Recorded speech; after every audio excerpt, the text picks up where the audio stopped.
I stood firm as her words cut through the air.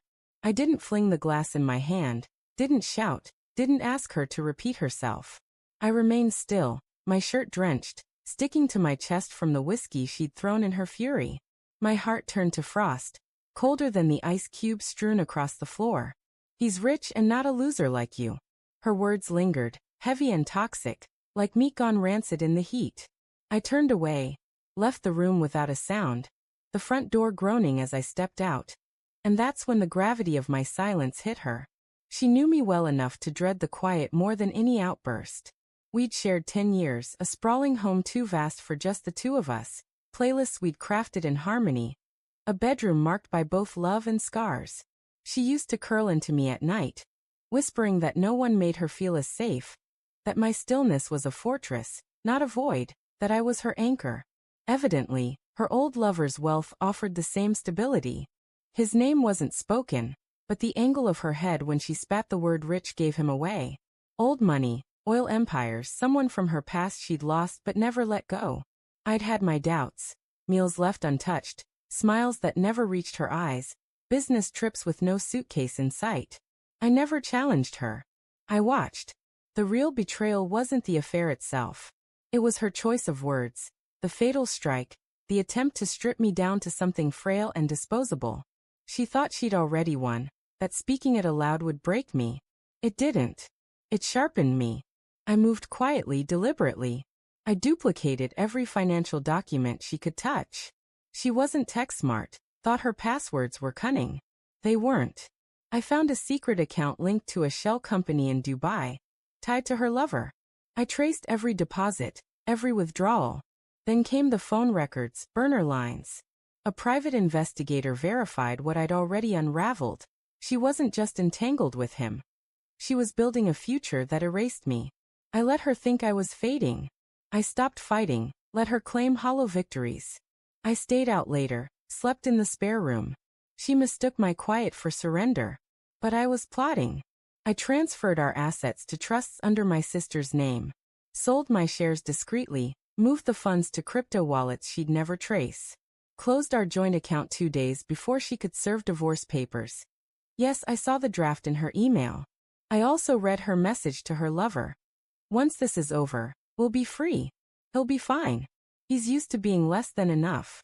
She didn't grasp the peril of a man already hollowed out. I filed first, armed with proof, surveillance footage, GPS data, transaction logs. I knew the law, had studied it long before I became a tactician. I wasn't just ending our marriage. I was dismantling her reality. The confrontation was measured, no need for drama. One evening, I entered the living room, a thick envelope in hand. She was on the phone, chuckling softly, probably with him. I placed the envelope on the table. She looked up, annoyed. "What's this?" she asked. "Your tomorrow," I said calmly, "or what's left of it." She opened it, her face paling as she rifled through photos, bank records, call logs. Her hand trembled. "How did you?" she started. "I've known for months," I said, stepping closer. "You tried to erase me. I chose to stay." Her eyes welled up, and for a moment, I thought she might beg. But her pride kept her rigid. So I handed her the final blow. A court order freezing our accounts, denying alimony due to her infidelity and hidden funds. And the best part, her lover's wife. Yes, he was married, seemingly content. I sent her everything. The fallout was swift.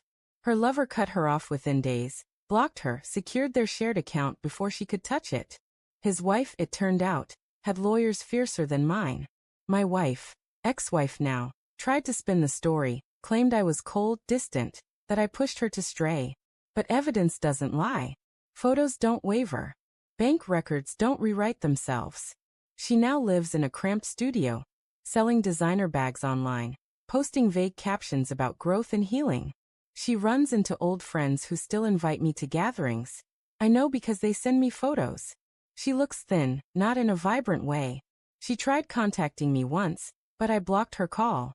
Sent a handwritten note, claiming she didn't mean it like that I'd always be the man she should have valued. I didn't reply. I don't owe her closure. I gave her consequences. Some nights, I revisit it. The moment she realized I wasn't retreating but advancing toward the final strike. She lit the fuse, and I burned the house down after securing everything that mattered. She thought she'd destroyed me. But you can't destroy someone who rebuilds in the dark. You can only watch as they walk away with it all. And that's when it hit her. Not the spilled whiskey, not my silence, not even the envelope. It was the moment she saw I wasn't the fool she thought she'd married. I was the reckoning she'd called forth.